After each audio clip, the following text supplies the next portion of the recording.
একদিন এক মরু এলাকা দিয়ে একটা ইঁদুর যাচ্ছিল। সে ছিল খুব দাম্ভিক। সে ভাবত বিশ্বের যত ইঁদুর আছে সবার চেয়ে সে বেশি শক্তিশালী ও চালাক। এই অহংকারের কারণে সে তার বিবেক বুদ্ধি সব হারিয়ে ফেলেছিল। পথ চলতে চলতে সে দেখতে পেল পাশে একটা উট চড়ে বেড়াচ্ছে। আচ্ছা, আমি তো খুব শক্তিশালী, তাহলে এই উটটাকে চুরি করলে কেমন হয়? আজ আমি মরুদেশের জাহাজ মানে উট চুরি করব, হা হা।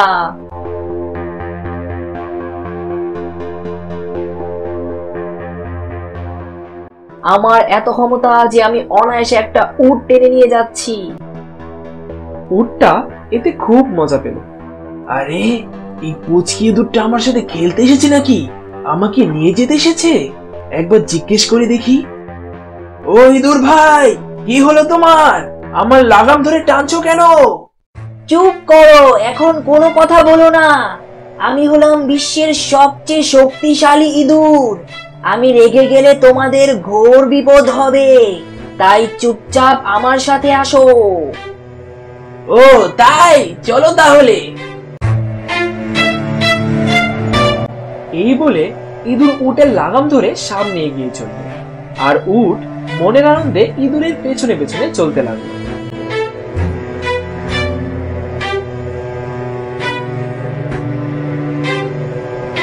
অনেকটা দূর যাওয়ার পর ইঁদুরের সামনে পড়লো একটা খাল। খালের তীরে যেতেই সে থমকে দাঁড়িয়ে গেল। ভাই, এই বিশাল খালটা এখন পার হব কিভাবে? কি হলো, খুব চিন্তায় পড়ে গেছো নাকি? বীরের মতো সামনে এগিয়ে চলো, ভয়ের কি আছে? উটের কথা শুনে ইঁদুর খুব লজ্জা পেয়ে গেল। বুঝে উঠতে পারলো না কি জবাব দেবে। না মানে, খালে তো প্রচুর পানি, তাই যদি ডুবে যাই, তাই আর কি একটু ভয় হচ্ছে। ভয়ের কি আছে ভাই? তুমি যদি আমার মতো এত বড় একটা উটকে টেনে নিয়ে আনতে পারো, তো এই খাল পার হওয়াটা তো তোমার কাছে কোনো ব্যাপারই না। না মানে, আচ্ছা ঠিক আছে, অত ইতস্তত করার কোনো দরকার নেই। আমি এখন নেমে দেখি কতটুকু পানি আছে। এই বলে উট খালের পানিতে নেমে পড়ল, আর দেখা গেল মাত্র উটের হাঁটু পর্যন্ত পানি।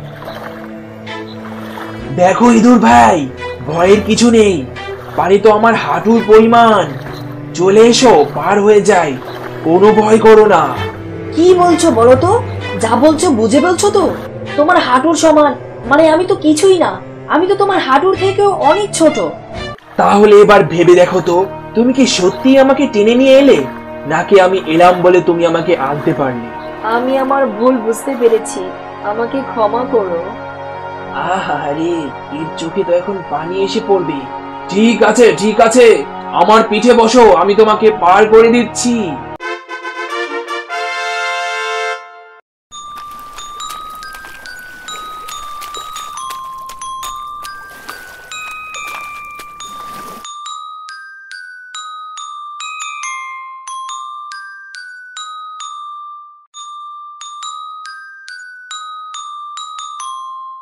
অযথা অহংকার করে কোনো লাভ নেই। একদিন সেই অহংকার ভেঙে চুরমার হয়ে যাবে, যেমন আজ তোমার হলো। চলি ভাই।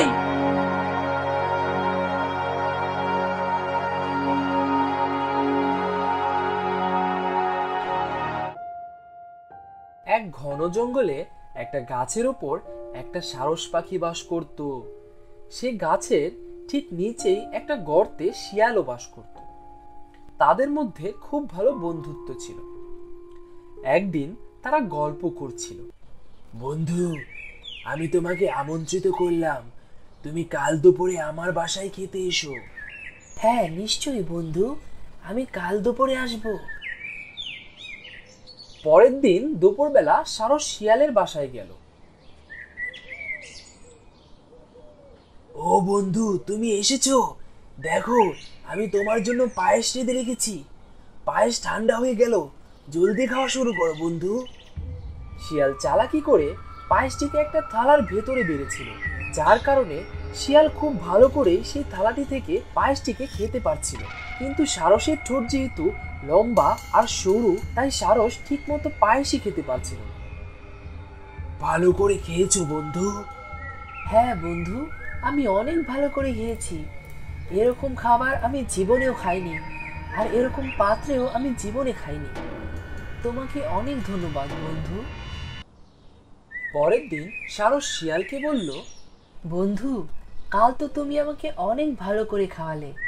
আজ আমি চাই তুমি দুপুরবেলা আমার বাসায় এসে খাও। হ্যাঁ বন্ধু, আমি অবশ্যই আজ দুপুরবেলা আসবো তোমার বাসায়। দুপুর হতেই শিয়াল সারসের বাসায় এসে পড়ল। সেখানে দেখা গেল সারস বড় বড় দুটি মাটির কলসির ভিতরে স্যুপ রান্না করে রেখেছে। বন্ধু, স্যুপ ঠান্ডা হয়ে গেল, জলদি খাওয়া শুরু করো। তারা দুজনেই স্যুপ খাওয়া শুরু করলো। দেখা গেল সারসের ঠোঁট যেহেতু অনেক লম্বা আর সরু, তাই সে ওই মাটির কলসির ভেতরে খুব সহজেই মুখ দিয়ে স্যুপটা খেতে শুরু করলো।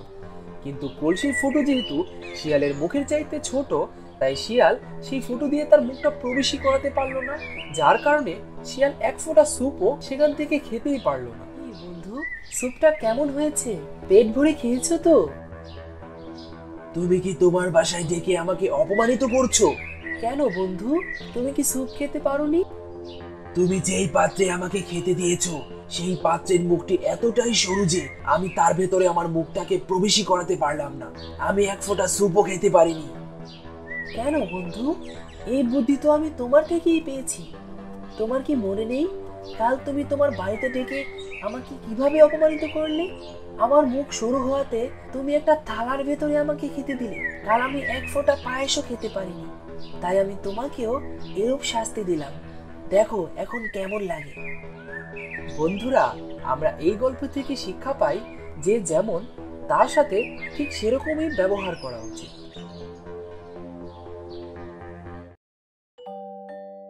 প্রখর রোদে একটি গাছের ছায়ায় একটি খরগোশ বিশ্রাম করছিল।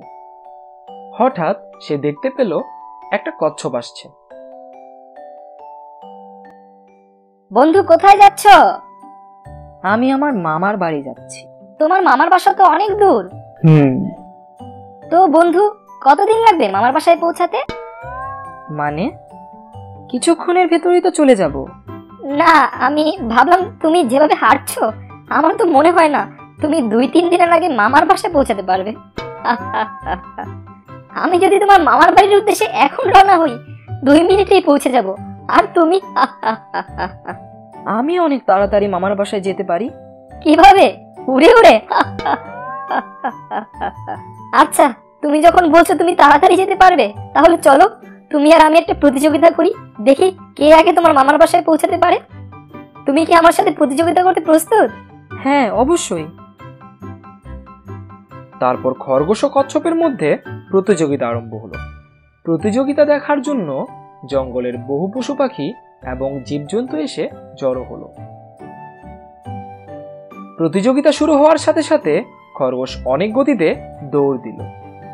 কিছুক্ষণের মধ্যেই খরগোশ কচ্ছপের মামার বাসার অনেক কাছে চলে আসলো, আর পেছনে ফিরে দেখলো দূর দূরান্তে কোথাও কচ্ছপকে দেখাও যাচ্ছে না। তাই সে একটা গাছের নিচে বসে কিছু সময় বিশ্রাম করার সিদ্ধান্ত নিল।